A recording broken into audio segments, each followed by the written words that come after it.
What's going on, folks? I'm Automatic. I'm going to talk about the crouching roundhouse and not be intimidated by the hurricane outside.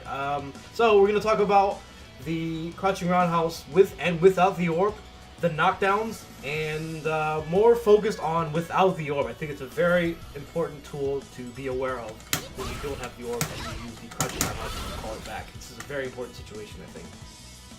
So if we wanted to look at the stats, you know, the last time I recorded this video, I used the hotkey to stop recording instead of switch the slides. Okay, so crouching roundhouse with the orb is 9 frames, 3 active, 25 recovery, negative 11 on block. So it's kind of whack. Of course, the sweep is going to be punishable on block.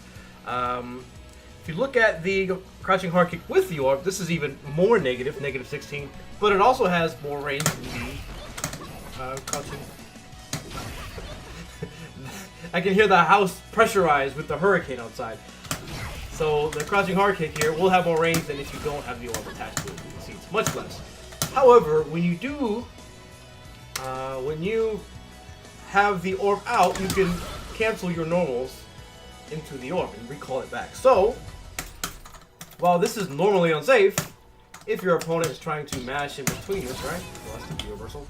If they're trying to mash in between this, there we go, that's a good enough example. And you're right here, and say the orb is right behind them. Now instead of being unsafe, you have advantage. Now you're going to be at least +3. At least +3.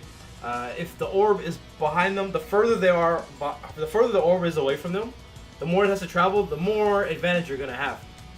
So if I hit it from here, my crouching fears, in that case, I have enough advantage to crush counter them. I wouldn't be able to do that at +3. Oh, actually, since he's doing a 4 frame, it might work out.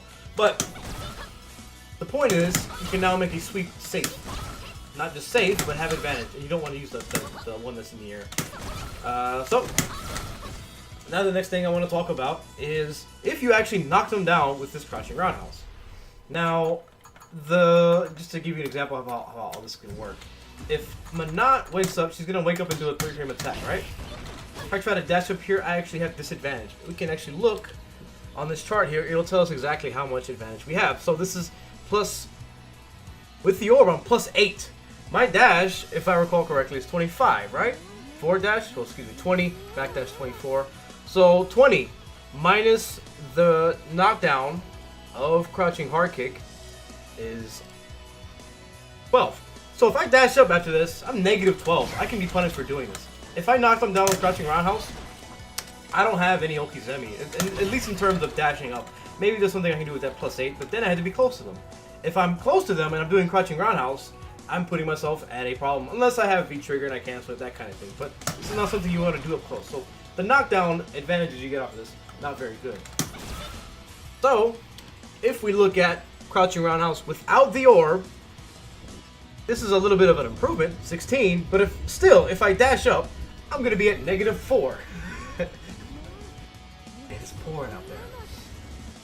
I gotta finish this video up soon and upload it before power cuts out. But if I do that same crouching roundhouse and it knocks them down, and I recall the orb in the same way, now if I dash up, I have advantage. See? While I mess it up, I should be +2. I think I'm +2 or 3. So what that means is that I can dash up and throw them. Now my throw will beat them if they normal recovery. But if they back recover, that means it's going to happen 5 frames later. So in this case, I can actually dash up and hit crouching hard punch and crush counter them. But I don't recommend doing this because let me see here. I'm a little nervous now. Hold on. I got pressure, atmospheric pressure. Sing. I hit them the back recovery too. So, now my crouching hard punch will crush counter them if they back recover and mash, but I don't recommend doing this because if I sweep at a further range, which is kind of how I want to do it, I won't be in range for my crouching hard punch to even hit them when they back recover. So what I would do in this situation is a medium kick, crouching medium kick. So dash up, crouching medium kick, and then throw the sphere again. And I think that's going to be all I'm going to talk about. That's all for now. Well, I guess I should, yeah, I think I talked about it already. Okay, yeah. Oh, where's my outro? I'm a little nervous. That's it for now. I hope you learned something. Let me know what you think in the comments below. Like and subscribe.